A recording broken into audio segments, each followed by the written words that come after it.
IS1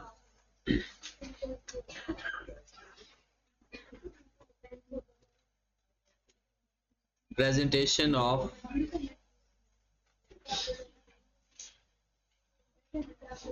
financial statement.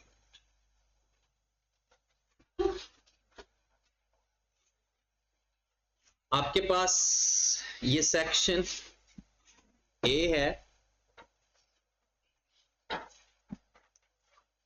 Section A में कुल मिला के 4 टॉपिक्स आते हैं। एक IS1 presentation of financial statement, दूसरा इनकम्प्लीट रिकॉर्ड,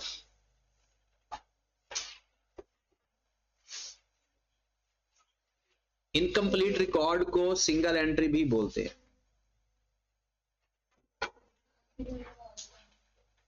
अब ये भी सेम चीजें हैं, बस IS1 के अंदर ऑल इंफॉर्मेशन गिवन होगी, क्वेश्चन के अंदर हमने सिर्फ उसकी प्रेजेंटेशन बनानी, और इनकम्प्लीट के अंदर सेम क्वेश्चन होगा, बस कुछ चीजें हमने खुद फाइंड करनी होगी लेजर्स वगैरह बना के, जैसे कि कैश फ्लो स्टेटमेंट में किया।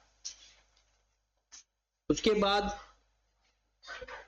नॉन प्रॉफिट ऑर्गेनाइजेशन NPO, ये भी सेम स्ट्रक्चर होता है, फॉर्मेट होता है, बस नाम कुछ चीजें ऐसी होती हैं जैसे NPO के अंदर सेल्स वगैरह नहीं होती, बाकी कुछ नाम टर्म्स में फर्क है, अदरवाइज कैलकुलेशन वही है, कॉन्सेप्ट सेम ही है। और एक कॉन्सेप्चुअल फ्रेमवर्क के नाम से चैप्टर है,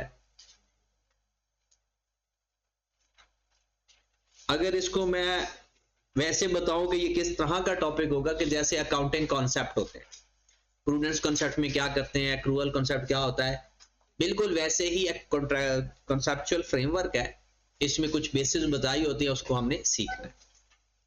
तो मेन आपका चैप्टर एक ही है, एक को अच्छी तरह से पढ़ लोगे, सारे उसी तरह के।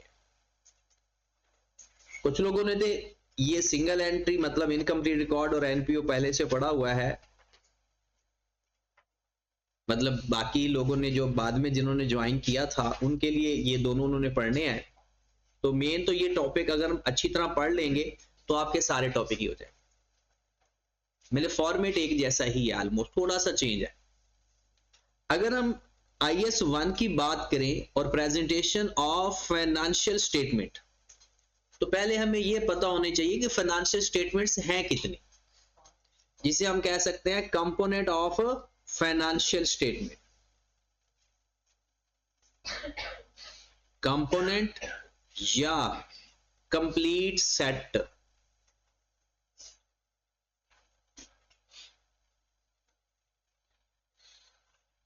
Complete set of financial statement. मैं फुल डिटेल में नहीं लिखूंगा क्योंकि ये आप लोगों को सबको पता है PRC से ही।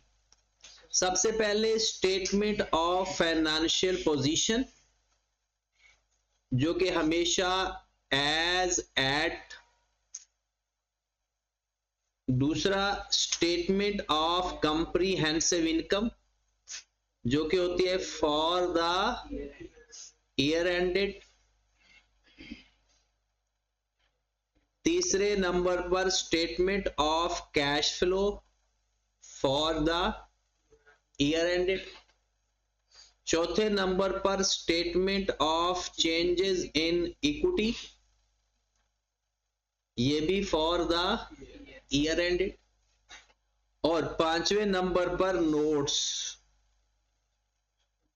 टू द अकाउंट्स या notes to the financial statement and interpretation या detail. Notes to the financial statement and interpretation या डिटेल, ये 5 तरह की फाइनेंशियल स्टेटमेंट्स होती हैं जो कि फाइनेंशियल स्टेटमेंट के अंदर मौजूद है। अब इसका जो, क्योंकि अगर हम पहले थ्योरेटिकल पोर्शन पढ़ेंगे ना तो वैसे ही बोरियत होगी, आपको पता ही नहीं होगा कि इस्तेमाल कहां पर होता है। हम पहले इसको न्यूमेरिकली पढ़ते हैं, फिर इसकी थ्योरेटिकल चीजें हम लिखेंगे कि अच्छा हम जो न्यूमेरिकल कर रहे हैं ना, उसमें थ्योरेटिकल चीजें कैसे एप्लीकेबल है। तो सबसे पहले एक दफा पेपर में पुराने जमाने में सवाल आ गया कि एलिमेंट्स ऑफ फाइनेंशियल स्टेटमेंट बताएं। क्या सवाल आया? एलिमेंट्स ऑफ फाइनेंशियल स्टेटमेंट बताएं। तो स्टूडेंट ने यही लिख दिया, जो कि गलत हो गया। एलिमेंट्स ऑफ फाइनेंशियल स्टेटमेंट होता है एसेट्स, लायबिलिटीज, इनकम, एक्सपेंस और इक्विटी। और कंपोनेंट ऑफ फाइनेंशियल स्टेटमेंट ये है। तो अगर हम एलिमेंट ऑफ फाइनेंशियल स्टेटमेंट कभी वो पूछ ले तो वो हम क्या बताएंगे? Elements of financial statement. तो एलिमेंट्स ऑफ फाइनेंशियल स्टेटमेंट में एसेट्स, लायबिलिटी, इक्विटी, इनकम और एक्सपेंसेस। अब ये जो तीन तरह के फाइनेंशियल स्टेटमेंट के एलिमेंट हैं, ये है element of statement of financial position, और ये जो दो एलिमेंट हैं ये हैं statement of comprehensive income. Statement of comprehensive income के फर्दर दो हिस्से होते हैं, और दोनों हिस्से हमारे सिलेबस में हैं। पीआरसी में एक हिस्सा होता था। एक हिस्से को बोलते हैं स्टेटमेंट ऑफ प्रॉफिट और लॉस, और एक हिस्से को बोलते हैं अदर कॉम्प्रिहेंसिव इनकम। हमारे सिलेबस में जो अदर कॉम्प्रिहेंसिव इनकम है वो है revaluation surplus for the year. Revaluation surplus for the year, ये हमारे सिलेबस में। बाकी चीजें भी ओसीआई के अंदर आती हैं। हम जो ओसीआई लिखते थे तो बेसिकली वो रिवैल्यूएशन सरप्लस की पोजीशन लिखते थे कि वो ओसीआई में जाता है। जैसे जो इनकम एक्सपेंस होता है हम उसकी जगह एक्सओपीआर लिख देते हैं, इसलिए रिवैल्यूएशन सरप्लस की जगह ओसीआई लिख देते हैं। बेसिकली ओसीआई एक स्टेटमेंट का नाम है। तो सबसे पहले वही फॉर्मेट थोड़ा सा कॉम्प्रिहेंसिव करके लिखना है। पॉसिबल है कि आपको पेपर में दोनों में से एक स्टेटमेंट है, या फाइनेंशियल पोजीशन या कॉम्प्रिहेंसिव इनकम, और हो सकता है दोनों ही आ जाए। तो पहले हम लिखते हैं स्टेटमेंट ऑफ कॉम्प्रिहेंसिव इनकम का फॉर्मेट। सबसे पहले नाम स्टेटमेंट ऑफ कॉम्प्रिहेंसिव इनकम,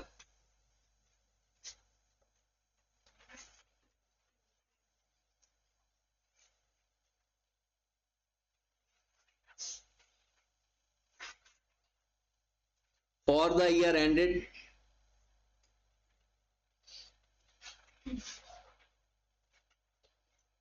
और आगे डेट लिख देंगे।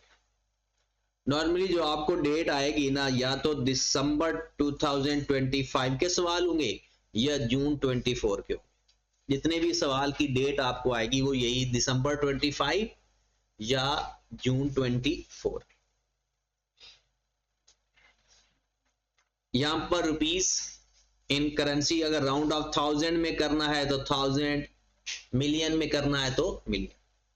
सबसे पहले हम लिखेंगे रेवेन्यू,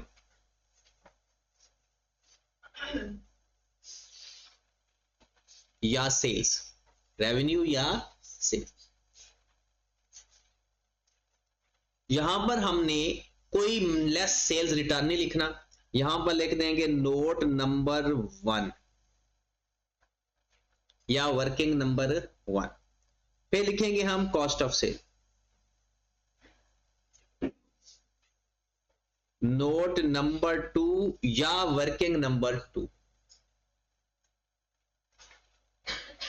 जो हम करते हैं ना opening stock plus purchases minus closing stock, अब वो वर्किंग में करेंगे, यहां पर नहीं कर सकते, आईएस 1 मना करता है। ठीक है ना, एक फॉर्मेट है ना, अब उसका लिखने से कोई फर्क नहीं पड़ेगा, आप दो कॉलम बना सकते हो। बेहतर यह है कि जिस फॉर्मेट में ज्यादातर इस्तेमाल होती है ना चीजें, वही करें। इसके बाद क्या आ जाएगा? Gross profit.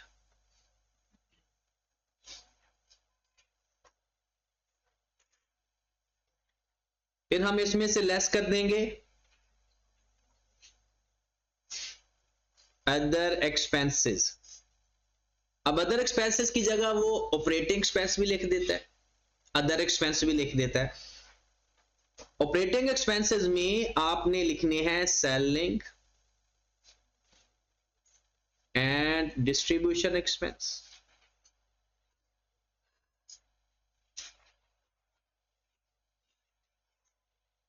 फिर आपने लिखना है एडमिन एक्सपेंस।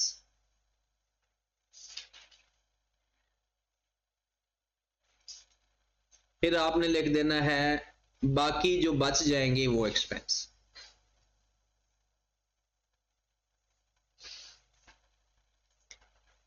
ये एक्सपेंसेस माइनस करेंगे। अच्छा, इसमें जो आपकी बुक में है वो ऑपरेटिंग एक्सपेंस अलग से नहीं बताया हुआ। मोस्टली ऐसा होता है ना कि हम ऑपरेटिंग प्रॉफिट निकालते हैं फिर उसके बाद एक्सपेंस माइनस करते हैं इस तरह से। तो वो ये जो लफ्ज लिखता है यहां पर आप इसको ऑपरेटिंग प्रॉफिट भी कह सकते हो, ऑपरेटिंग प्रॉफिट, या इसको कह सकते हो प्रॉफिट बिफोर इंटरेस्ट। यहां पर जो आंसर आएगा आप इसको ऑपरेटिंग प्रॉफिट भी कह सकते हो और प्रॉफिट बिफोर इंटरेस्ट भी कह सकते हो। उसके बाद यहां पर जो अदर इनकम है ना उसकी कोई लोकेशन नहीं वो स्पेसिफाई कर रहा है यहां। तो अब यहां पर अदर इनकम या पहले फाइनेंस कॉस्ट लिख लो या अदर इनकम लिख लो। फाइनेंस कॉस्ट मतलब इंटरेस्ट एक्सपेंस, अदर इनकम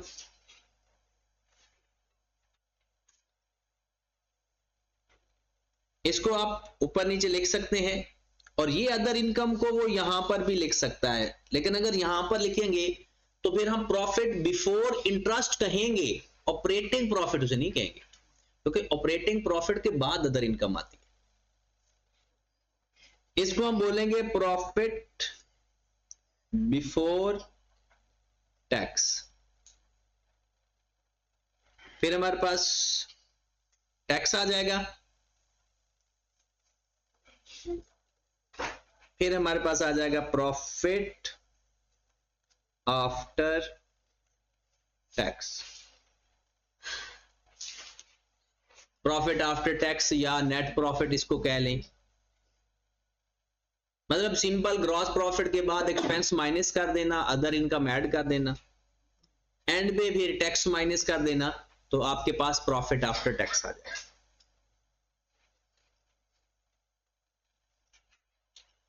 उसके बाद add other comprehensive income.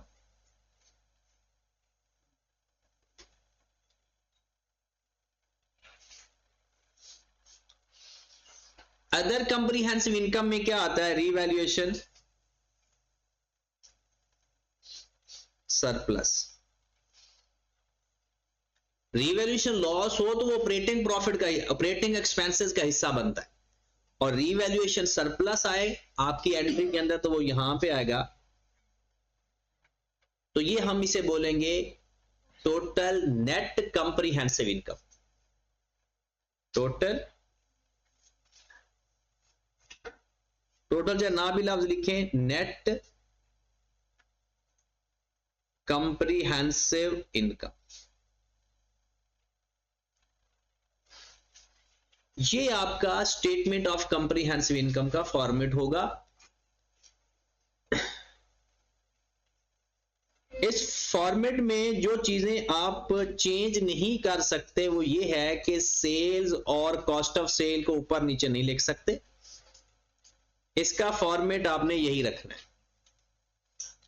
Sales का जो नोट नंबर 1 होगा, नोट नंबर 1 या वर्किंग नंबर 1, आप रेवेन्यू या सेल्स का नाम लिखोगे तो सेल्स में 4 चीजें लिख कर आओगे। उन 4 में से जितनी होगी उतनी लिख लेना। एक आप लिखोगे जो सेल्स गिवन होगी वो, उसमें से माइनस कर देना सेल्स रिटर्न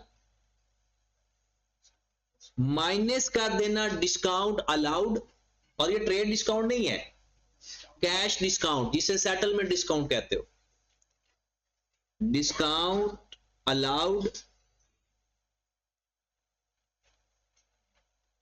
और प्लस माइनस कर देना एडजस्टमेंट। क्वेश्चन के अंदर अगर कोई एडजस्टमेंट होगी तो वो प्लस होगी तो प्लस कर देना, माइनस होगी तो। और ये जरूरी नहीं है कि ये वर्किंग आपने इस तरह से ही करनी है, आप वन लाइन वर्किंग भी कर सकते हैं, रेवेन्यू लिखकर ब्रैकेट के अंदर जो हम करते थे, मतलब सेल में से सेल रिटर्न माइनस करके यहां पर ही ब्रैकेट में लिख दें और इस तरह से वैन वर्किंग करते। और यही आपका फॉर्मेट पीआरसी के जो सॉफ्टवेयर में आप इस्तेमाल करते हो, यही फॉर्मेट होता है वहां। अलग बात है, भूल गए होंगे आप। एडजस्टमेंट में आएगा जो क्वेश्चन के अंदर लिखा होगा कि कोई सेल गलत लिख दी या सेल रिटर्न है उसको रिकॉर्ड नहीं किया, तो जो एडिशनल इंफॉर्मेशन में बात बताई होगी हम उसको एडजस्ट कर देंगे। कॉस्ट ऑफ सेल को, ये मेन इंपॉर्टेंट चीज है, वर्किंग नंबर 2 या note number 2, cost of cell.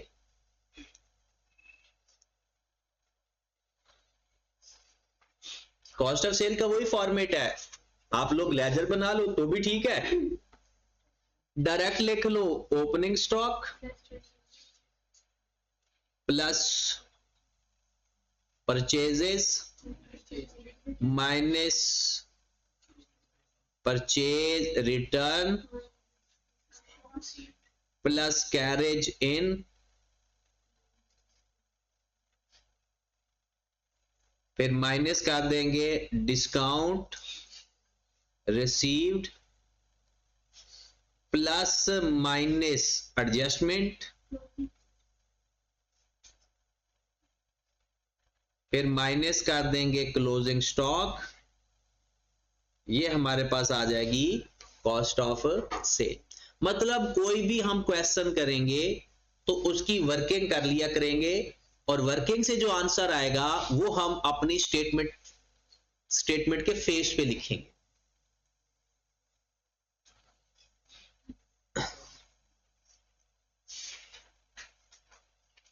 Okay होगी बात। उसके बाद जो आपके पास ये सेलिंग एंड डिस्ट्रीब्यूशन एक्सपेंसेस है, ये भी वर्किंग में करेंगे। जितने सेलिंग एंड डिस्ट्रीब्यूशन एक्सपेंसेस होंगे, मतलब कैरेज आउट हो गया, सेल्स एजेंट की कोई सेलिंग एक्सपेंस हो गए, कमीशन वगैरह अगर हम दे देते हैं, एडमिन एक्सपेंसेस का भी टोटल करके यहां पर लिखेंगे। अगर कोई और खर्चे हैं उसको भी माइनस करके हमारा ऑपरेटिंग प्रॉफिट आ जाएगा। फिर उसी तरह अदर इनकम, फाइनेंस कॉस्ट, वही फॉर्मेट है।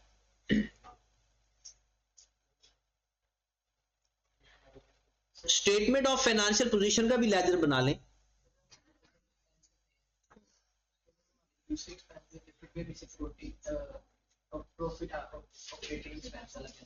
ऑपरेटिंग एक्सपेंसेस वो एक्सपेंसेस होते हैं जो प्रॉफिट को, बिजनेस को चलाने के लिए आ रहे होते हैं।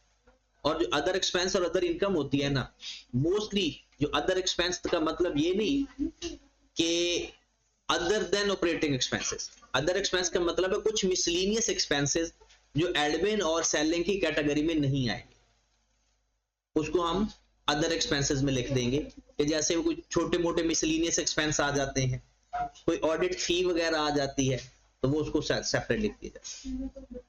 या जिसको एक्सपेंसेस को स्टैंडर्ड कहता है कि इसको सेपरेटली आपने फेस पर लिखना है। हाँ जी, उसके बाद आ जाए स्टेटमेंट ऑफ फाइनेंशियल पोजीशन का फॉर्मेट। नाम लिखेंगे,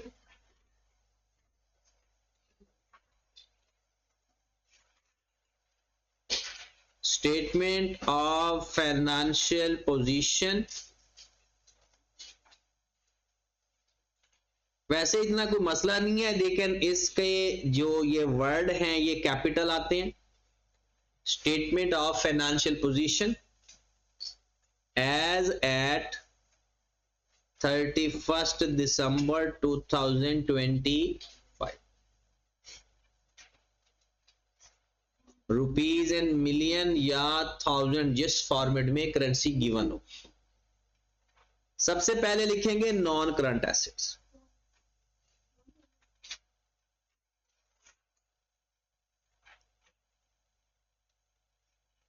इसमें थोड़ा डिफरेंट स्टाइल से लिखते हैं।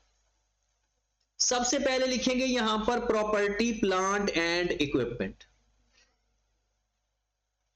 कौन से वाले भला? पेपर में आइए 16 का रेफरेंस नहीं लिखना, ये आपको बताने के लिए, और नेट बुक वैल्यू करके लिखेंगे। और सारा काम जो आपने करना है वो नोट या वर्किंग के अंदर, मतलब वहां पर आपने नोट नंबर 2, 3 जो नंबर आ रहा होगा वो नोट देंगे, वहां पर लिखेंगे फिक्स फर्नीचर, लैंड, बिल्डिंग या फिक्स्ड एसेट्स का स्केड्यूल बना लेंगे। वो सारे स्केड्यूल से जो नेट बुक वैल्यू आ रही होगी ना, सबका टोटल करके यहां पर। फिर उसके बाद इन्वेस्टमेंट प्रॉपर्टी,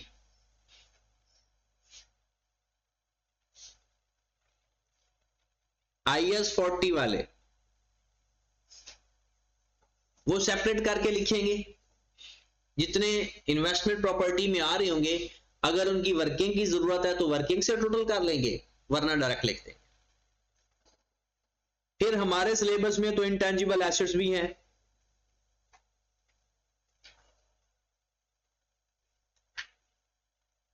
IS 38 वाले, फिर एग्रीकल्चर, वहां पर जो बायोलॉजिकल एसिड्स आएंगे,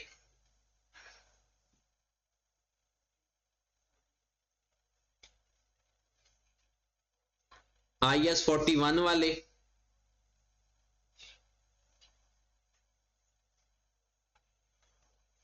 उसके अलावा अगर कोई और लॉन्ग टर्म एसेट्स हैं, जैसे लॉन्ग टर्म इन्वेस्टमेंट है, जिसे फाइनेंशियल एसेट्स भी बोलते हैं, लॉन्ग टर्म इन्वेस्टमेंट,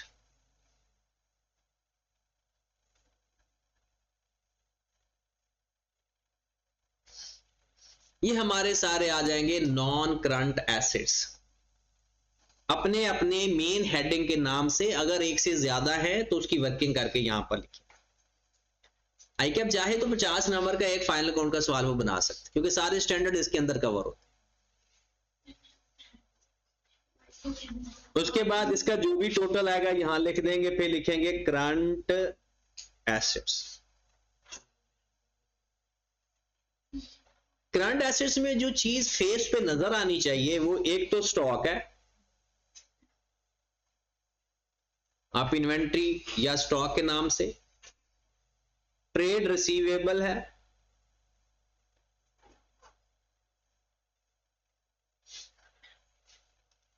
फिर एक प्रीपेड एंड अदर रिसीवेबल्स है, prepayments and other receivables, cash and bank balance, cash and bank या cash and cash equivalent, cash and bank या कैश एंड कैश इक्वलेंट।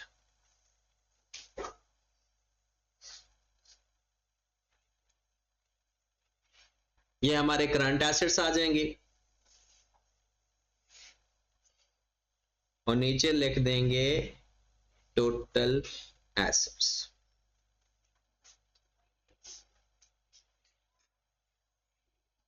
बाकी जो कुछ भी किया करेंगे वर्किंग के अंदर, बस यहां पर ये लाइन नजर आनी चाहिए। इसके वर्किंग आगे आप ब्रैकेट में भी कर सकते हो अगर छोटी वर्किंग है। उसके बाद आपके पास आ जाएगा इक्विटी एंड लायबिलिटी। सबसे पहले इक्विटी देखते हैं कि इक्विटी में क्या क्या आएगा। शेयर कैपिटल,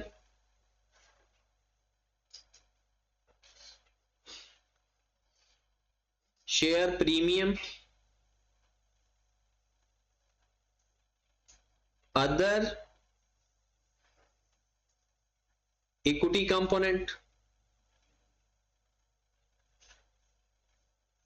पता है ना equity component, revaluation surplus equity component है, जनरल रिजर्व इक्विटी कंपोनेंट है, और रिटेन अर्निंग को अलग से लिखना है, retained earning.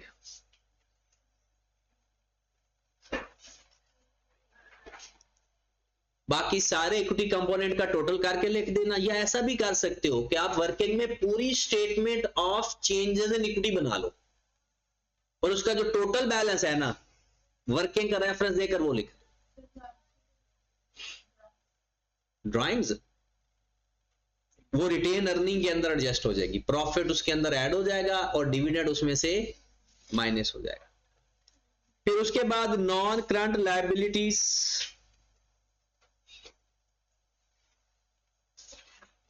Non current liabilities के अंदर जो जो नॉन करंट लायबिलिटीज आएंगी, डिबेंचर्स, बॉन्ड्स या लॉन्ग टर्म लोन,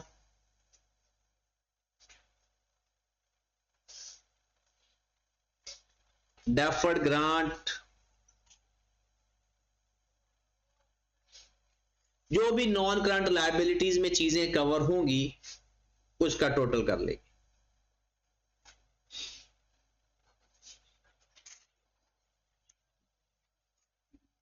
फिर उसके बाद करंट लायबिलिटी,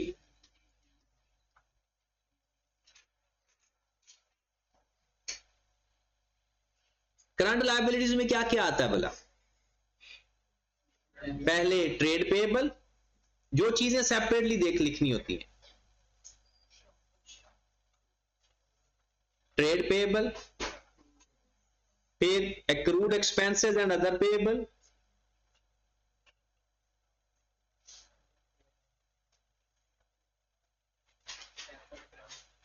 वो सब कुछ इसके अंदर आ जाएगा। बैंक ओवरड्राफ्ट वो अलग से आएगा,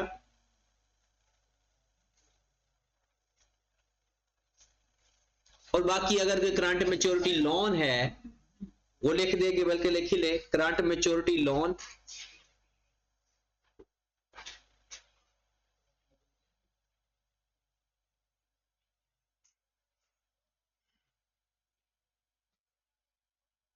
या कोई डेफर्ड ग्रांट को आपने अलग से लिखना है।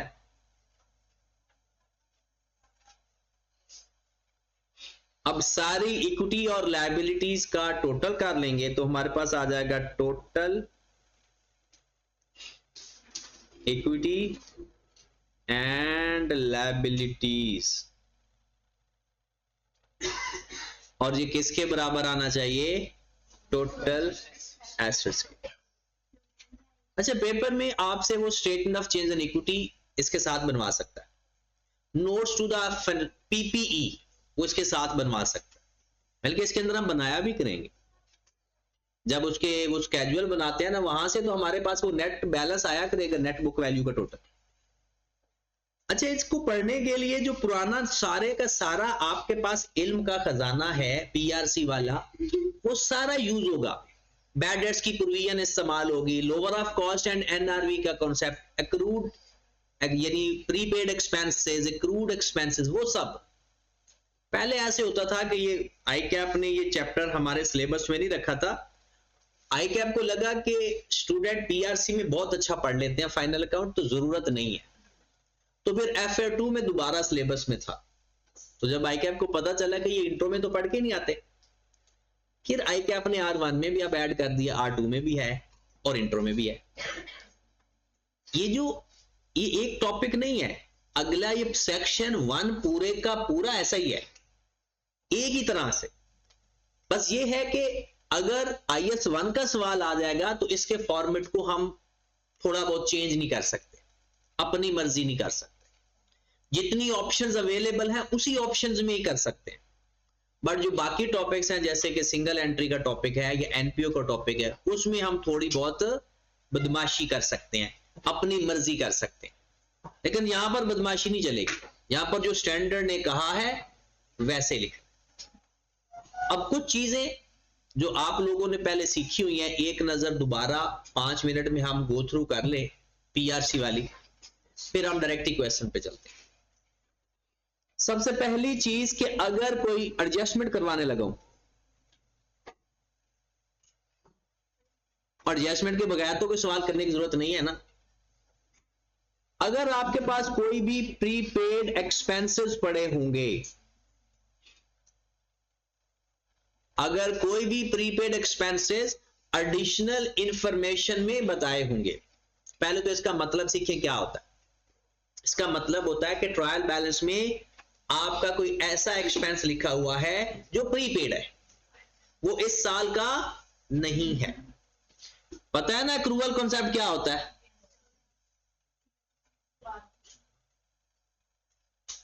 एक्रूवल कॉन्सेप्ट होता है कि all income and expenses are recorded when occurred, all income and expenses are recorded when occurred, not on the basis of when cash received या all income and expenses are recorded when occurred, not on the basis of cash received या paid. मतलब income और expenses जब हो जाएंगे, occur हो जाएंगे, लिख देंगे, पेमेंट को नहीं देखेंगे। जैसे अगर आपने प्रीपेड का मतलब क्या होता है? Prepaid, paid but not occurred, paid but not occurred. इसका मतलब है अगर अक्कर ही नहीं हुए तो हम एक्सपेंसेस में नहीं लिखेंगे। तो प्रीपेड एक्सपेंस जब भी क्वेश्चन के अंदर आपको बताए जाएंगे, थोड़ा मजीद इसको आसान बना देता हूं, आपको ट्रायल बैलेंस के अंदर सपोज दैट एक लफ्ज मिलेगा इंश्योरेंस, और डेबिट साइड पर एक्सपेंसेस के नाम से लिखा होगा 4000, नीचे एडिशनल इंफॉर्मेशन में बताया होगा, एडजस्टमेंट में बताया होगा इंश्योरेंस इंक्लूड ₹1000 प्रीपेड। प्रीपेड मतलब ये साल का एक्सपेंस पे हो गया, लेकिन अक्कर, जब अक्कर ही नहीं हुआ तो हम एक्सपेंस से निकाल देंगे।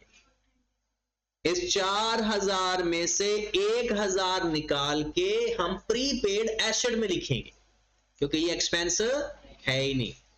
तो पेड तो हो गया है, अक्कर, एक्रूवल कॉन्सेप्ट कहता है हम तो अक्रेंस में लिखते हैं। तो क्या करेंगे? एक्सपेंस में से माइनस करके करंट एसेट में लिख देंगे। एक्सपेंस में से माइनस करके, अगर कोई आप में से एंट्री पूछना चाहता है तो प्रीपेड एक्सपेंस डेबिट हो जाएगा और एक्सपेंस 1000 से क्रेडिट हो जाएगा। तो अगर डायरेक्ट सोचेंगे, एंट्री दिमाग में,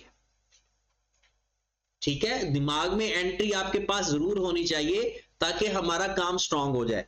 तो प्रीपेड एक्सपेंसेस में, सॉरी, ये करंट एसेट में जाकर ऐड हो रहा है और एक्सपेंसेस में से माइनस हो रहा है। तो 1000 को एक्सपेंस से निकाल देंगे और जाकर करंट एसेट में लिख, एक्सपेंसेस में कितना लिखा जाएगा? 4000 में से 3000। Number 2, accrued expenses.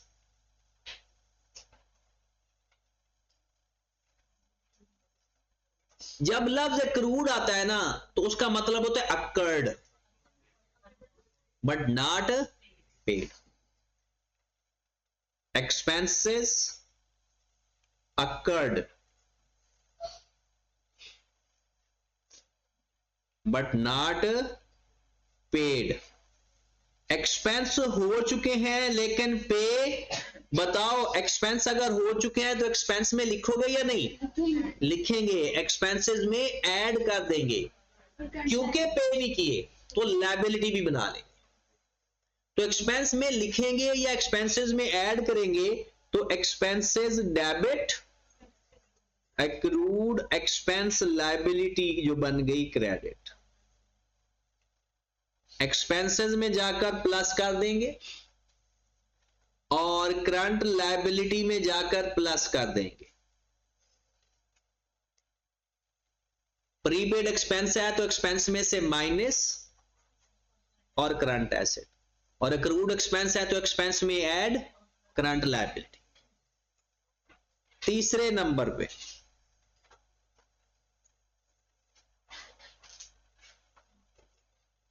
Unearned income,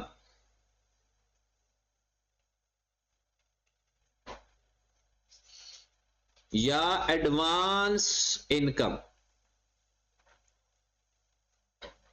definition क्या बनेगी? Received but not occurred.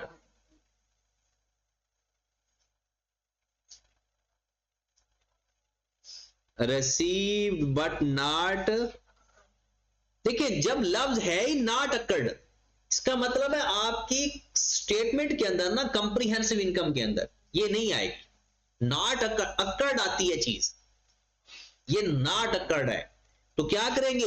Income में से माइनस, क्योंकि अकर्ड ही नहीं हुई, इनकम में से माइनस और करंट लायबिलिटी, क्योंकि एडवांस इनकम हमारी करंट लायबिलिटी होती है। तो एंट्री क्या बनाएंगे इसकी? इनकम में से माइनस कर दो तो इनकम डेबिट, इनकम में से माइनस मतलब income debit, unearned income credit.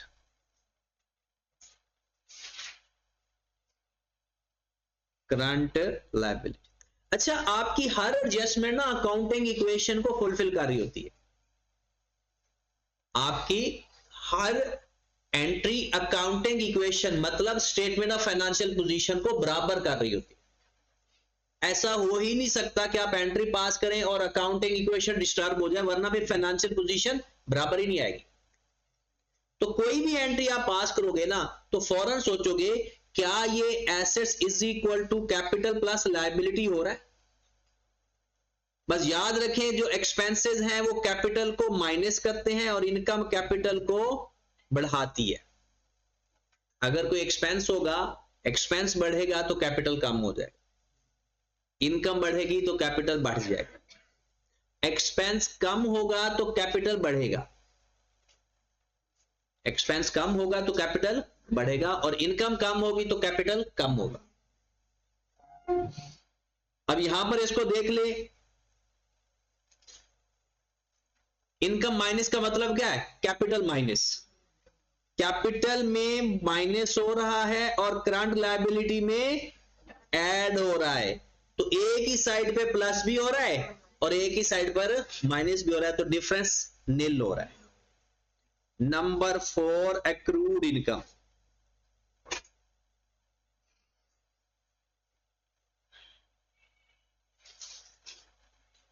Accrued income का डेफिनेशन क्या बनेगी? Income occurred but not received, income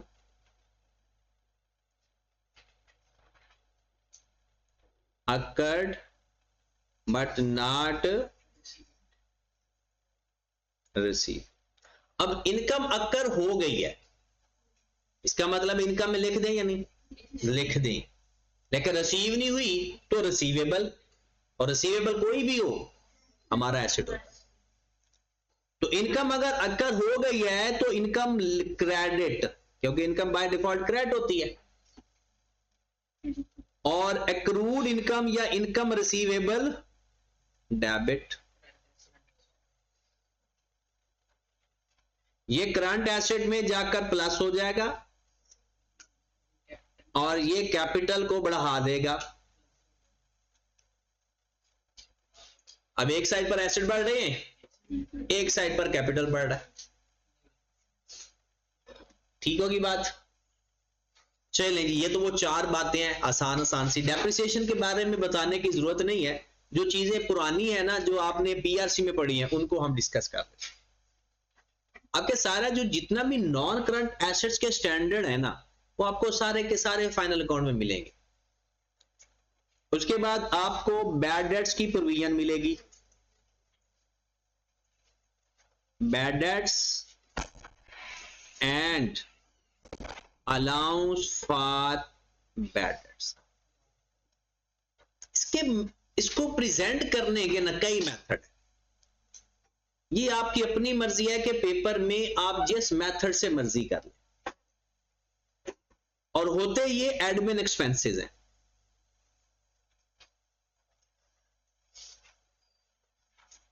कुछ लोग इसको समझते हैं सेलिंग एक्सपेंस, ये सेलिंग एक्सपेंस की लिस्ट में नहीं आते, ये एडमिन एक्सपेंसेस की लिस्ट में आते। अब इसका एक तो इक्वेशन वाला मेथड हमने पढ़ा हुआ है, आपको याद होगा थोड़ा बहुत शायद। एक इसका लेजर का तरीका, अगर आप bad debts and allowance for bad debts के नाम से एसओपीएल में कौन सी अमाउंट जाएगी, अगर हम लेजर्स के बगैर देखें तो सबसे पहले आपने देखना है कि अगर कोई बैड डेट्स हैं तो वो,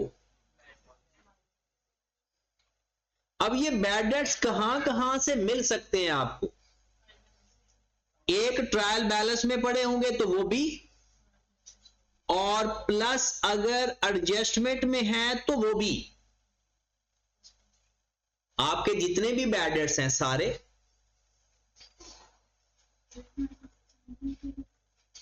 plus minus change in allowance for bad debts, plus minus change in allowance for bad debts. अगर तो अलाउंस इंक्रीज हो रहा है, अलाउंस फॉर बैड डेट्स अगर इंक्रीज हो रहा है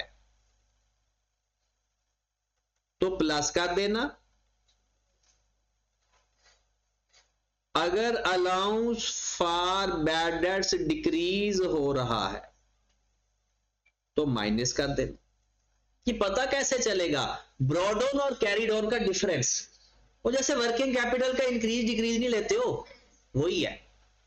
इंक्रीज हो रहा है तो एक्सपेंसेस, डिक्रीज हो रहा है तो वो पता है ना, इंक्रीज की जो जर्नल एंट्री होती है वो होती है बैड डेट्स डेबिट और allowance for bad debts credit. तो बैड डेट्स जब डेबिट करेंगे तो इसके अंदर प्लस होगा, बैड डेट्स में प्लस होगा, और इसकी एंट्री होती है allowance for bad debts debit, bad dates credit.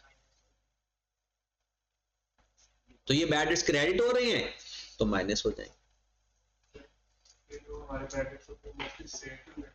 Sorry,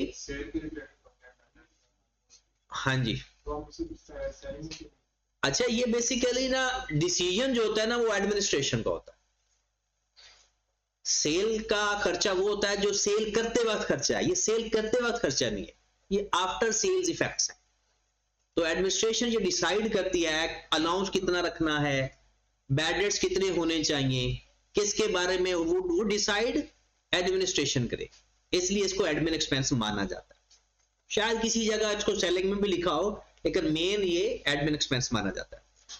अच्छा, चेंज इन प्रोविजन को आप डायरेक्ट भी लिख सकते हैं, कैरीड ऑन माइनस, फिर ये लिखेंगे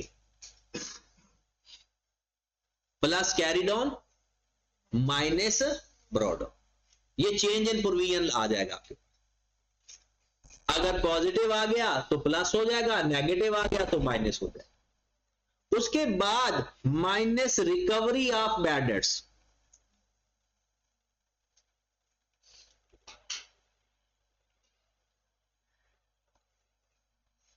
क्योंकि रिकवरी ऑफ बैड डेट्स की एंट्री क्या होती है, cash debit bad dates credit. तो जब बैड डेट्स क्रेडिट कर रहे हो, एक उसका और प्रेजेंटेशन भी है, अदर इनकम में भी उसको लिख सकते हैं। तो इसकी अगर आप एंट्री पास करना चाहो तो cash debit bad debts expense credit, और अगर इसकी एंट्री पास करो तो bad debts to account receivable, bad debts to account receivable, वो नहीं आएगा।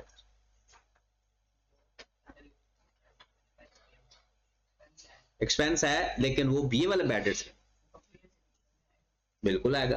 कोई भी लॉस है वो आएगा, वो भी अदर एक्सपेंस में भी। आज वो एडमिन तो आएगा, एडमिन तो है, लेकिन वो डेटर्स वाला बैड डेट्स नहीं, मतलब अकाउंट रिसीवेबल के लेजर में नहीं जाएगा।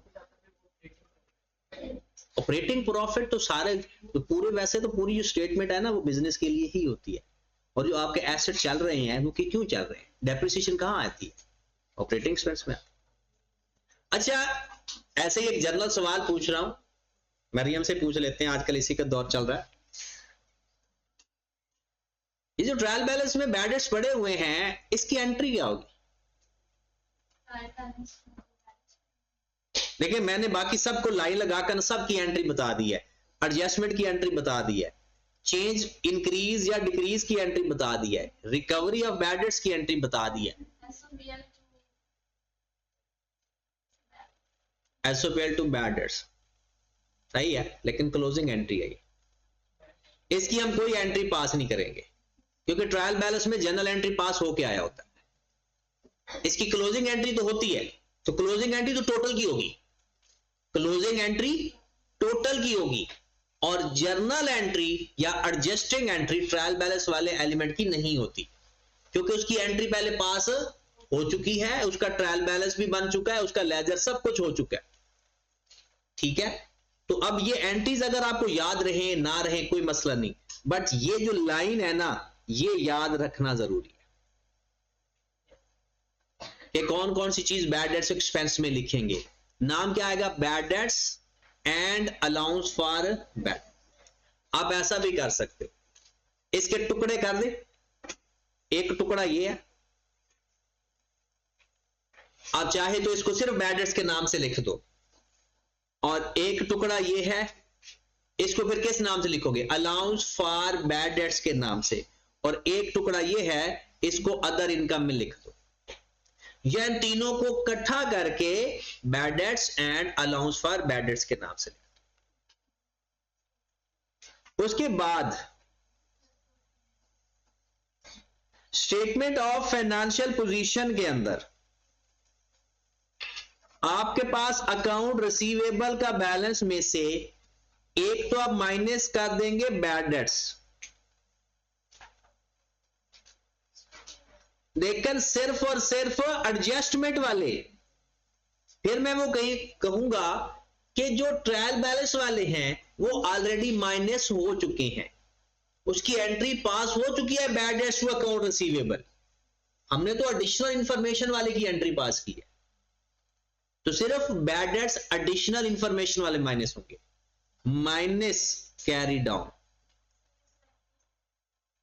सॉरी एसओएफपी है, ये अकाउंट रिसीवेबल है ना, एसओपीएल तो हो गया, एसओएफपी मतलब स्टेटमेंट ऑफ फाइनेंशियल पोजीशन में करंट एसेट्स के अंदर अकाउंट रिसीवेबल की जो अमाउंट आएगी वो इसका नेट होगी, और अगर कोई और एडजस्टमेंट है तो वो भी प्लस माइनस होगी। कोई अदर एडजस्टमेंट है, कोई आपने शेयर रिटर्न को रिकॉर्ड नहीं किया हुआ, या कोई और गलती की हुई है, काउंटर एंट्री एडजस्ट नहीं की हुई, तो वो सारी चीजें यहां पर एडजस्ट होंगी।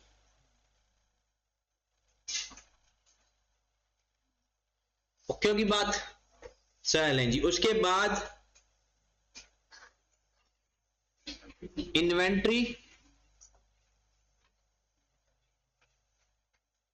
या closing stock always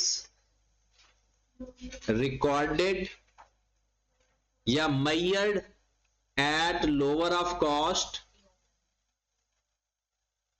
and NRV, lower of cost and NRV।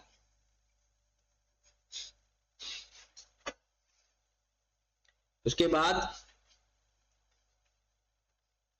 बाकी सारी वो जो चीजें हैं ना, आप लोगों ने एंट्री पास करनी है, जो उसकी एडजस्टमेंट बन रही होगी वो एडजस्टमेंट कर देंगे।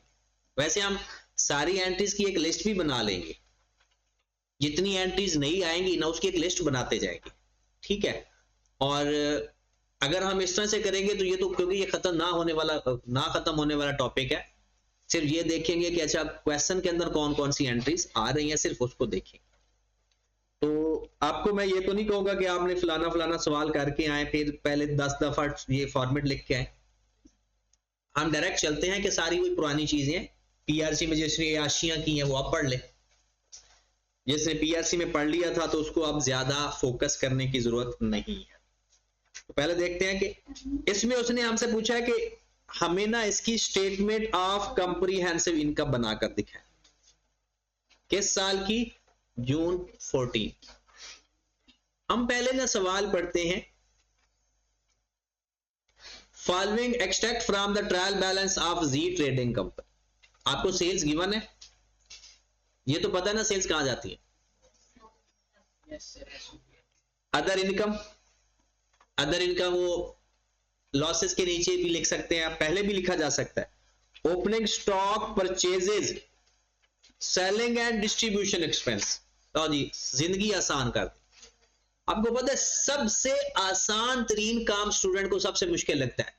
अगर एक्सपेंसेस की लिस्ट बना के दे देना उसको, उनको ये नहीं समझ लग रही होती कि एडमिन में किसको लिखे और सेलिंग एंड डिस्ट्रीब्यूशन को किस में।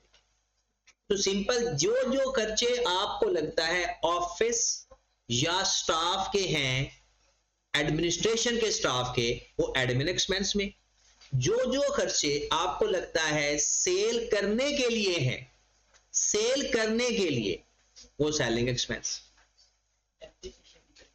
देखें ना, डेप्रिसिएशन अगर डिलीवरी व्हीकल का है तो सेलिंग एक्सपेंस, जारी सी बात है। और अगर ऑफिस बिल्डिंग का है तो एडमिन एक्सपेंस में आएगा। खाली डेप्रिसिएशन होती नहीं, भरी होती, कोई ना कोई वैल्यू होगी, किसी ने किसी एसेट की होगी, और अगर कुछ नहीं बताया तो एडमिन एक्सपेंस। अच्छा, मैं बात नहीं कर रहा कि कभी कभी ऐसा होता है कि आपकी बात पे कोई हंसता है ना तो आपको बुरा लग जाता है। जब आप किसी बात पर हंसते हो तो किसी को बुरा नहीं लगता, इसलिए जब कोई हंसे तो कभी बुरा नहीं लगना चाहिए। नहीं समझ लगे? चलो बाद में बताओ।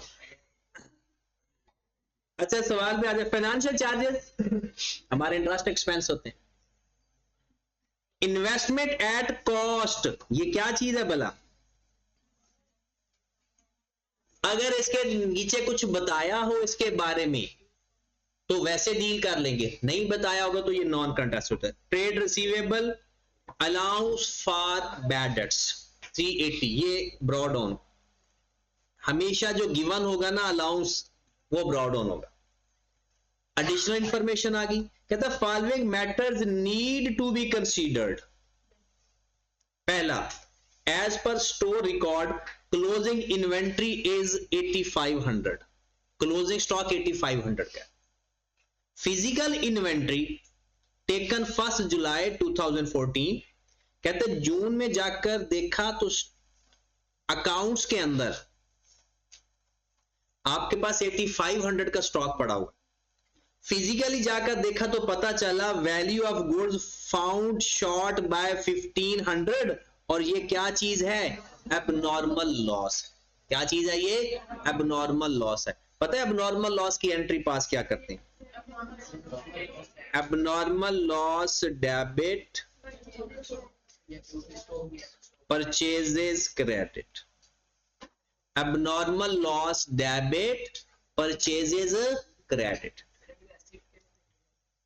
एसेट से, ये अभी किससे रिलेटेड है? इन्वेंट्री से।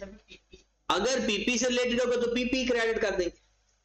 एबनॉर्मल लॉस डेबिट कितनी अमाउंट से भला? अब जरा बातें नहीं करनी क्योंकि सवाल सुनना गौर से। एक परपेचुअल मेथड होता है, एक पीरियोडिक मेथड होता है। अगर परपेचुअल मेथड हो ना तो परचेज का लफ्ज होता ही नहीं, लफ्ज परचेज का ही नहीं होता। लफ्ज दो होते हैं, कॉस्ट ऑफ सेल और इन्वेंट्री। उसके लिए एंट्री कुछ और होती है। उसके लिए अगर ये एंट्री होती तो अब normal loss debit inventory credit. अब आप लोगों ने अब नॉर्मल लॉस डेबिट हो रहा है तो ये चला जाएगा सेलिंग एक्सपेंस में जाएगा या एडमिन एक्सपेंस में जाएगा? क्या ये सेल करने का खर्चा है? एडमिन एक्सपेंस में जाएगा। तो ये हमारा एक, या अदर एक्सपेंस में भी जा सकता है। एबनॉर्मल लॉस हमारा अदर एक्सपेंस की अगर हेडिंग है तो उसमें भी जा सकता है, और ये हमारे पास चला गया एक्सपेंस के अंदर, अदर एक्सपेंस के अंदर। और परचेज में से अब यहां पर अब छोटी छोटी बातों पे हमने प्रॉब्लम क्रिएट नहीं करना, थोड़ा सा मेंटली तौर पर एडवांस सोचना। ये एंट्री तो हो गई। अब अगली बात, हमेशा एक बात याद रखनी है, क्या ये क्लोजिंग स्टॉक से भी माइनस होगा? क्या ये क्लोजिंग स्टॉक से माइनस होगा? बिल्कुल होगा। वजह क्या है? क्योंकि हमने अकाउंट से देखा तो 8500 का हमारा स्टॉक पड़ा हुआ है, लेकिन हमने फिजिकली देखा तो 1500 का स्टॉक शॉर्ट है। हमने एंट्री पास कर दी एक, और उसके बाद अपने क्लोजिंग स्टॉक से भी इसको खत्म कर दिया, क्योंकि क्लोजिंग स्टॉक में ये मौजूद ही नहीं है। और क्लोजिंग स्टॉक में कोई चीज प्लस माइनस कर दोगे ना तो एक ही दफा करनी है, उसका डबल इफेक्ट नहीं लेते। उसका क्यों डबल इफेक्ट लेते? क्योंकि क्लोजिंग स्टॉक के अंदर खुद डबल इफेक्ट होता है, ये खुद एडजस्टमेंट के अंदर चीज पड़ी है, और ये खुद दो जगह पे जाता है, कॉस्ट ऑफ सेल में और दूसरा अदर करंट एसेट के अंदर। दूसरी बात, goods costing rupees 860 are obsolete, their estimated NRV is 600। एक चीज जिसकी कॉस्ट 860 है, अब वो हमें लग रहा है कि ये आउट ऑफ मार्केट हो गई, ऑब्सलीट हो गई है, उसकी NRV है 600। हम किस में लिखते हैं? Lower of cost and NRV। एक बात याद रखनी है, जो क्लोजिंग स्टॉक पड़ा होता है ना ऑलरेडी, वो पड़ा होता है कॉस्ट के ऊपर। अब उसके अंदर इतनी कॉस्ट है 860, उसकी NRV है 600, हमें उसको लोअर ऑफ कॉस्ट एंड, इसका मतलब है 860 से निकाल दे और 600 से ऐड कर दे, या डिफरेंस से लेकर माइनस कर दे। तो अपने स्टॉक में से 260 माइनस कर दे। ये बात समझ लगी? अब ये 260 NRV की जो एडजस्टमेंट है ना, पता है पीरियोडिक सिस्टम में NRV की एडजस्टमेंट की कोई एंट्री पास नहीं करते। सिंपल क्या करेंगे, अपना क्लोजिंग स्टॉक को अपडेट कर देंगे, ओके हो जाएगा। डन होगी बात? ये एडजस्टमेंट हमारी पूरी होगी। अब अगर हम देखें तो इसके इफेक्ट्स देखते हैं। एक 1500 एबनॉर्मल लॉस में जाएगा अदर एक्सपेंस में, और परचेजेस के अंदर 1500 माइनस हो जाए। दूसरा, ये 1500 क्लोजिंग स्टॉक से भी माइनस हो जाए, होना तो चाहिए। फिर आई कैप को देखते हैं उसने क्या किया। फिर उसके बाद NRV क्या करेंगे, सिंपल 860 और 600 का डिफरेंस लेंगे जो कि 260 है, और माइनस कर देंगे क्लोजिंग स्टॉक में से। याद रखें, NRV लॉस एक सूरत में एंट्री पास होती है, या तो ये परपेचुअल सिस्टम हो या आपका क्लोजिंग स्टॉक ट्रायल बैलेंस के अंदर पड़ा हो, तब एंट्री पास होती है, वरना सिंपल क्लोजिंग स्टॉक में एडजस्ट होगा। दोबारा सुन लें, NRV लॉस के बारे में बातें तीन है टोटल। परपेचुअल सिस्टम होगा तो एंट्री पास करेंगे, अगर क्लोजिंग स्टॉक ट्रायल बैलेंस के अंदर पड़ा होगा तब भी एंट्री पास करेंगे। वो एंट्री पास होती क्या है? NRV लॉस डेबिट या cost of sale debit inventory credit. इसकी एक ही एंट्री है, NRV लॉस की एक ही एंट्री है, cost of sale debit inventory credit. ये कब एंट्री पास होती है? सिर्फ दो सूरतों, परपेचुअल सिस्टम में और पीरियोडिक में एंट्री पास होती है अगर अकाउंट्स पहले क्लोज हो चुके हैं। क्लोज होने का मतलब है, आपको कैसे पता चलेगा क्लोज हो गए? क्लोजिंग स्टॉक ट्रायल बैलेंस के अंदर नजर आ रहा हो। अगर क्लोजिंग स्टॉक बाहर है ना, तो उसकी सिर्फ एक ही है कि सिर्फ क्लोजिंग स्टॉक को अपडेट कर दो बस। वो खुद ही सब कुछ कर दे। क्लोजिंग स्टॉक एडिशनल इंफॉर्मेशन में है, और जो चीज उसमें लिखेंगे वो एक ही दफा उसको ठीक करेंगे, वो खुद ही सब कुछ ठीक कर देगा। Selling and distribution expenses include trade discount allowed to customer 4 million। कहता है सेलिंग और एडमिन एक्सपेंसेस के अंदर है ट्रेड डिस्काउंट अलाउड। अच्छा, जो ट्रेड डिस्काउंट अलाउड होता है उसको तो वैसे ही निकाल देते हैं, सेल में से नेट कर देते हैं। उसने किस में लिखा हुआ है? सेलिंग। तो अब सेलिंग एंड डिस्ट्रीब्यूशन एक्सपेंसेस से निकाल देते हैं और जाकर सेल में से माइनस कर देते हैं, क्योंकि उसको डायरेक्ट कहां से माइनस होना चाहिए? सेल में से।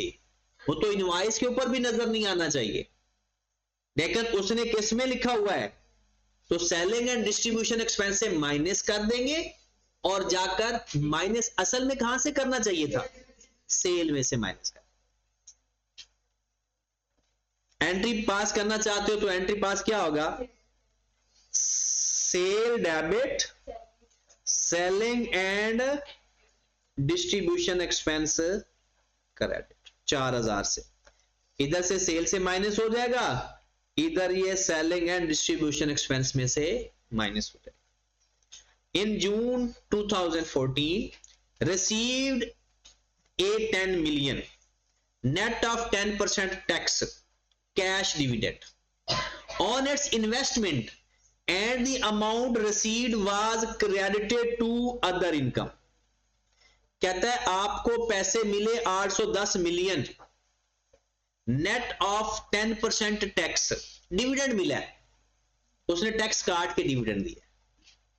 ये अभी इसकी पूरी डिटेल मैं आपको समझा देता हूं बाद में कि डिविडेंड जो हमें मिलेगा वो किस इनकम में लिखना है, नेट ऑफ टैक्स लिखना है या टैक्स के बगैर लिखना है। ये पूरी डिटेल हम साथ बाद में, इसकी एक एडजस्टमेंट है वो मैं आपको सिखा दूंगा।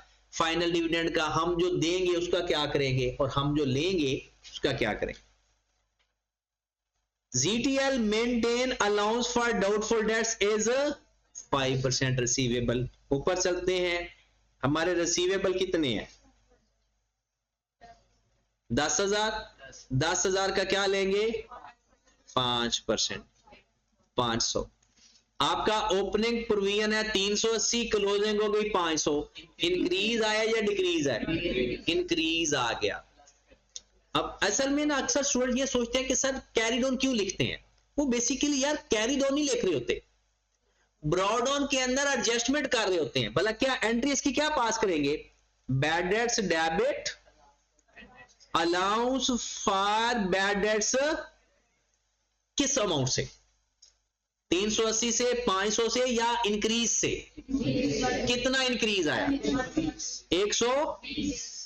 अब 120 आप कहां पर जाकर प्लस कर दोगे? एक्सपेंस में, बैड डेट्स एक्सपेंस में, और 120 आपने इसमें ऐड कर देंगे। ये कितना हो जाएगा? 500। हम जो लिखते हैं ना minus carried on, allowance for account receivable में से अलाउंस का कैरीड ऑन माइनस कर देते हैं। वो डायरेक्ट क्यों लिखते हैं? क्योंकि इस 380 में जितना चेंज आया वो प्लस करो तो क्या बन जाता है? कैरीड ऑन बन जाता है। तो हम यही लिख देते हैं कि डायरेक्ट कैरीड ऑन ही माइनस करते हैं। उसके बाद accruals of tax expense 6452, accrual for tax expense क्या मतलब है? टैक्स एक्रूड है तो टैक्स एक्सपेंस में ऐड और करंट लायबिलिटी, टैक्स एक्सपेंस में ऐड और एक्रूड टैक्स है ना, टैक्स एक्सपेंस हमारा एक्रूड है। ठीक होगी बात? करोगे ट्राई घर से या पक्का? चलिए मैं एक नजर में आपको इसकी फॉर्मेटिंग दिखा देता हूं और आप लोग परेशान क्योंकि सोल्यूशन देखे बगैर तो अब रह नहीं सकते। Question number 12। अच्छा पहले देख लें। अच्छा ये आप ये देखें, ये आप चाहे वर्किंग में कर लेना, कोई 4000 वाला कौन सा है? वो ट्रेड डिस्काउंट वाला, या यहां पर ब्रैकेट में लिखकर माइनस कर देना, एक ही बात। कॉस्ट ऑफ सेल की देखिए उसने वर्किंग कर दी है। अब कॉस्ट ऑफ सेल में क्या वर्किंग होगी? ओपनिंग स्टॉक प्लस परचेजेस, बाकी जो एडजस्टमेंट होने वाली होगी वो की होंगी, और क्लोजिंग स्टॉक। वर्किंग नंबर 1 देखो जरा, ओपनिंग स्टॉक प्लस परचेज, ये 1500 पता कौन सा है? Abnormal loss debit purchases credit. ये कौन सा है? Abnormal loss debit purchases 1500। इसका मतलब है एक तो यहां से माइनस हो गया, दूसरा इसने कहां जाना है? Abnormal loss debit, abnormal loss debit other expense, और परचेज में से क्लोजिंग स्टॉक में से तो इसलिए माइनस हो रहा है ना, क्योंकि हमने अकाउंट से देकर वैल्यू देखी। ये 260 कौन सा है? एनआरवी वाला। क्या ये 260 आपको कहीं और भी मिलेगा? नहीं मिलेगा। ये जो क्लोजिंग स्टॉक, सुने वो इधर, जो क्लोजिंग स्टॉक, अगर क्लोजिंग स्टॉक बाहर पड़ा हुआ है एडिशनल इंफॉर्मेशन, उसके अंदर जो कुछ भी प्लस माइनस हो रहा होगा ना, उसका दूसरा सुराख नहीं मिलेगा। और जो आपके पास इसके अलावा किसी चीज के अंदर भी प्लस माइनस हो रहा होगा ना, उसके हमेशा आपको दो इफेक्ट नजर आ रहे हैं। जैसे ये 1500 इधर नजर आ रहा है ना कहीं आपको और भी मिलेगा, कहीं ना कहीं आपको और भी मिलेगा। क्लोजिंग स्टॉक के अंदर एडजस्ट होने का मतलब भला क्या है? जब ये आपके पास ये अमाउंट आ गई ना, यही चीज चली जाएगी करंट एसेट के अंदर एज इट इज। तो इसलिए करंट एसेट में भी इफेक्ट आ गया और यहां पर कॉस्ट ऑफ सेल में भी इफेक्ट आ गया। तो इसलिए उसको दूसरी दो दफा पे लिखने की जरूरत नहीं होती। यहां पर बस यहां तो ये इन्होंने खत्म कर दी वर्किंग, वापस चलते हैं। हाँ जी, gross profit, selling and distribution expense, ये 15,000 ये अमाउंट आपको लिखी हुई है ट्रायल बैलेंस के अंदर। 4,000 ये भला कौन से वाला है? एबनॉर्मल। ये 100, सॉरी ट्रेड डिस्काउंट, वो तो 1500 है ना, ट्रेड डिस्काउंट। ठीक होगी बात। उसके बाद ये 120 भला क्या है? Allowance for bad debts. ठीक होगी बात। उसका जो अमाउंट डिफरेंस आएगा इंक्रीज एंड प्रोविजन, और वो इसने सेलिंग एंड डिस्ट्रीब्यूशन एक्सपेंस में लिखा हुआ है। मैंने कहा था एडमिन एक्सपेंस में लिखते हैं, मैंने ये भी कहा था कि किसी किसी जगह ये सेलिंग एंड डिस्ट्रीब्यूशन एक्सपेंस में भी लिख देता है, बट ये ज्यादातर जो प्रैक्टिस में देखा जाता है तो ये एडमिनिस्ट्रेशन एक्सपेंस में देखा जाता है। ठीक है, बट अगर आपने इस, क्योंकि ये बुक आपकी आई है अभी अभी 2025 में उसने अपडेट किया, हो सकता है उन्होंने ज्यादातर इसको सेलिंग एंड डिस्ट्रीब्यूशन एक्सपेंस में डील किया हो, बट अगर ये किसी जगह आपको एडमिन एक्सपेंस में मिलेगा तो भी गलत नहीं होगा। डिपेंड करेगा, हम प्रैक्टिस देखेंगे आई कैप की, क्योंकि हमने माननी आई कैप की, अपनी नहीं, क्योंकि आई कैप बहुत सारी गलतियां करता है तो फिर जाहिर सी बात है मानता अपनी है। उसके बाद क्या अदर एक्सपेंस नहीं, ये होते एडमिनिस्ट्रेशन एक्सपेंस ही है, क्योंकि ये पॉलिसीज डिपेंड करते हैं ना, जो पॉलिसीज है वो एडमिनिस्ट्रेशन बनाती है। हाँ जी, 90 ये 1500 क्या है भला? 1500 क्या है? एबनॉर्मल लॉस, क्योंकि ये एबनॉर्मल लॉस यहां पर आकर ऐड होने चाहिए थे, परचेज से निकाल दिए, एबनॉर्मल एक्सपेंस डेबिट किए हैं तो एक्सपेंसेस में ऐड। ऑपरेटिंग प्रॉफिट आ गया, फाइनेंस कॉस्ट आ गई, अदर इनकम आ गई। अच्छा, अदर इनकम में मैं वो बता देता हूं कि आपके पास अभी के लिए, बाद में इसको डिटेल में सीखेंगे, ये जो 810 है ये आपको कैसे मिला? Net of 10%। तो टोटल इनकम क्या होगी बता सकते हो? ये 810 90 है और 100 से हमारे पास टोटल इनकम आ जाएगी, क्योंकि टैक्स तो हम अलग से लिखेंगे ना, टैक्स को हमने अलग से लिखना है, तो इसलिए जब भी आपको डिविडेंड मिलना है फिलहाल आप यही लिखें कि आपने अदर इनकम में ऐड कर देना है, बाकी जब पे करेंगे रिसीव करेंगे उसकी एडजस्टमेंट अलग से सीखेंगे। प्रॉफिट बिफोर टैक्स आ गया। हाँ जी, टैक्सेशन, टैक्सेशन, देखिए क्वेश्चन के अंदर कितना टैक्स गिवन है, 6,4 और सारे का सारा अक्रूड है। ये करंट लायबिलिटी में भी जाएगा और अदर एक्सपेंस में भी जाएगा।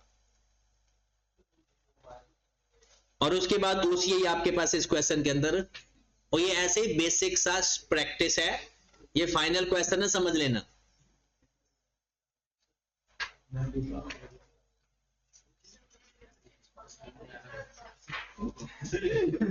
क्या हुआ?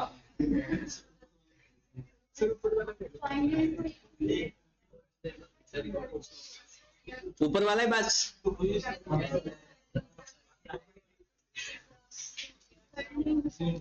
और याद रखें, कोई भी क्वेश्चन है ना, कोई देख आपने सिंपल एंट्री पास कर देनी, कुछ चीजों के बारे में आपको पता होनी चाहिए, वरना एंट्री पास करनी और अपना क्वेश्चन करना शुरू कर देना। ठीक है, आपने क्वेश्चन नंबर 13 भी करना है, पढ़ लेते हैं, मैं पढ़ के दे देता हूं।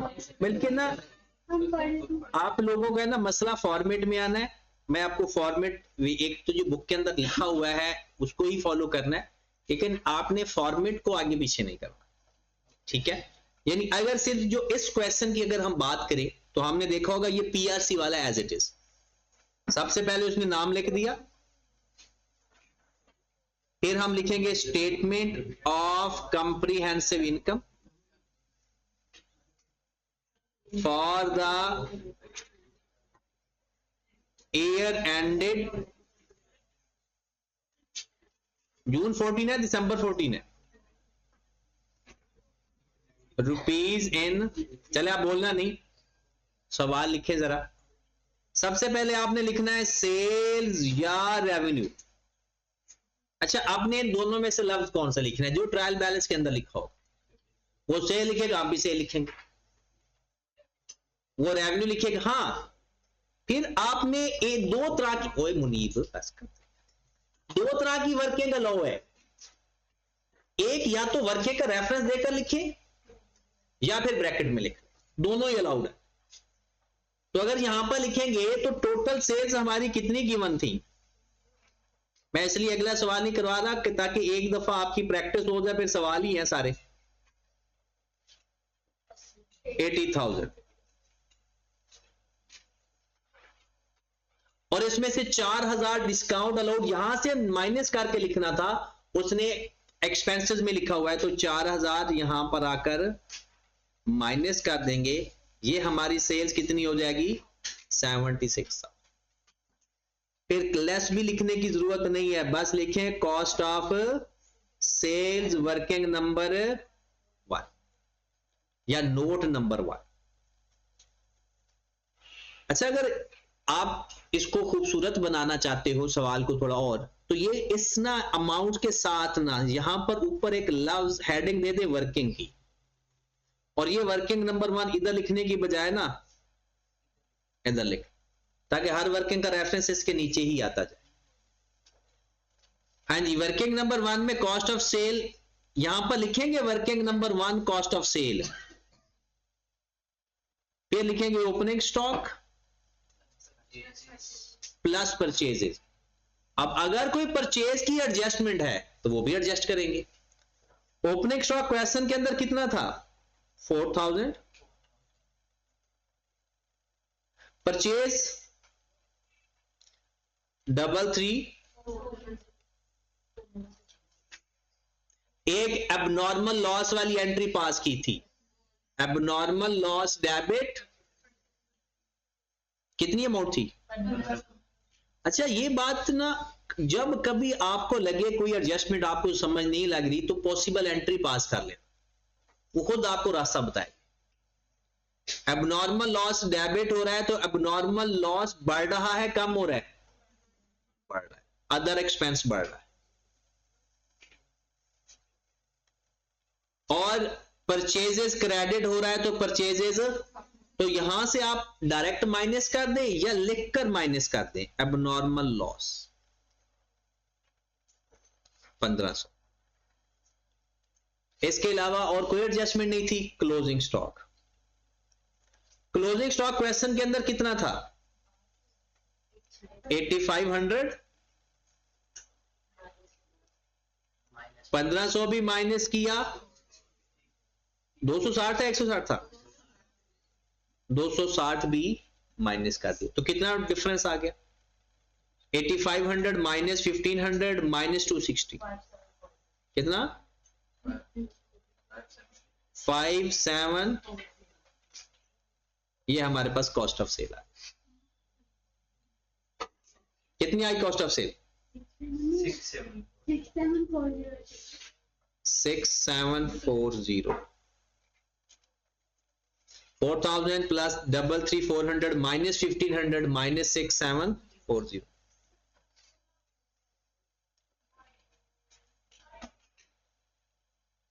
कैलकुलेटर निकालो ना अपना अपना। कितना? 29160। ग्रॉस प्रॉफिट आपका ये कम से कम 30 मार्क्स हैं इसमें से, क्योंकि अगले सारे टॉपिक ऐसे हैं सेम, थोड़ा सा बस हेडिंग में फर्क है बस। तो समझो ये सवाल स्टार्ट हो गए आपके। 20 नंबर मिनिमम की पहले तैयारी की है आप लोगों ने, मिनिमम 20 नंबर, वो जो IAS 8 है, कैश फ्लो है, और मिनिमम 30 नंबर ये हैं, तो 50 नंबर ये हैं, और बाकी जो आपका वो नॉन करंट एसेट्स का है वो मिनिमम 35 नंबर। अगर ये मैं मिनिमम लिमिट बता रहा हूं, सारे को 5-5 नंबर ऊपर जाएंगे तो ये 100 नंबर कर देंगे अपना। तो इसलिए अपने आप को मेंटली तौर पर तैयारी के लिए फाइनलाइज करो, ठीक है? पहले जो 3 टॉपिक है ना उनको छोड़ना नहीं है, डेली का एक आधा सवाल कर दिया करो ताकि भूल ना जाए। और जब ये 7 खत्म हो जाएगा, क्योंकि इसके अंदर तो आपका नॉन करंट एसेट आधा रिवाइज हो जाएगा, और बाकी जो रह जाएगा वो हम इसके बाद एक हफ्ता उसके ऊपर लगा लें। चले जी, इसमें बताएं कितनी अमाउंट आ गई? 46840। अब less other expenses. Other expenses में उसने खुद ही हेडिंग दे दी है, selling and distribution expenses. Selling and distribution कितनी अमाउंट गिवन है? इसके अंदर वो 4000 शामिल था जो इसके अंदर नहीं शामिल होना चाहिए, और इसने जो बैड डेट्स का अलाउंस है उसको इसने यहां ट्रीट किया हुआ है। जरूरी नहीं है कि यहां ट्रीट करो, आप एडमिन में भी कर सकते हो, बट हम देखेंगे ICAP की प्रैक्टिस। अगर ICAP की प्रैक्टिस के अंदर ये सेलिंग एंड एड लिखा हुआ डिस्ट्रीब्यूशन में, तो हम भी इधर ही लिखते जाएंगे प्लस 120 11120। फिर है एडमिन। एडमिन एक्सपेंस कितने गिवन है? 9700, और इसके अंदर एबनॉर्मल लॉस एक डेबिट किया हुआ है 1500। कितना? 11200। और तो अदर एक्सपेंस में तो नहीं है ना, इसे हम क्या बोलते हैं? Operating profit. हाँ जी, कितना आ जाएगा ऑपरेटिंग प्रॉफिट? 24520। अब less finance cost.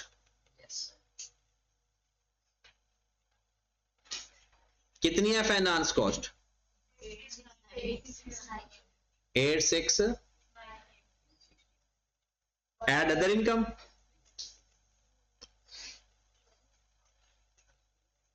Other income कितनी है?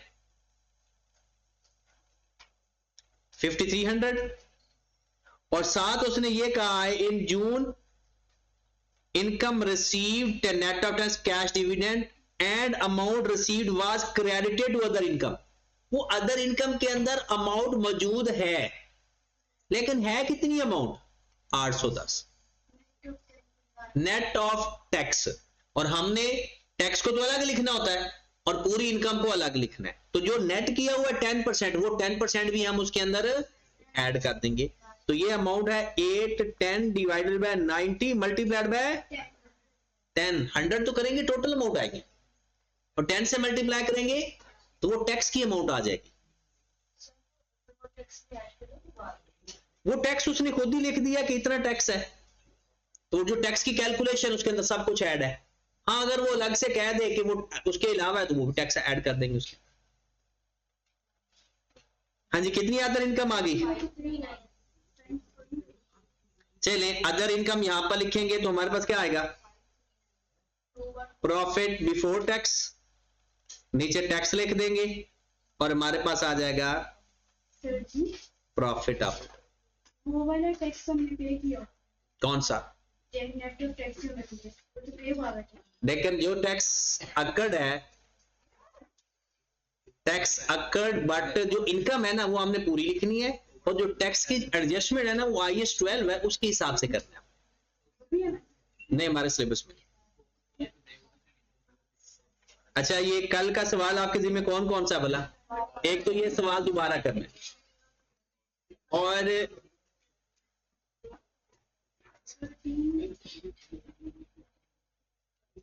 चलिए 13 ही कर लेना।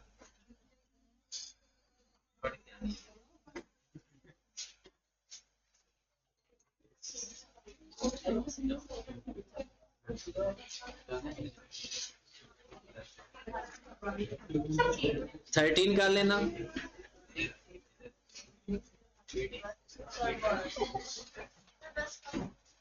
काफी है?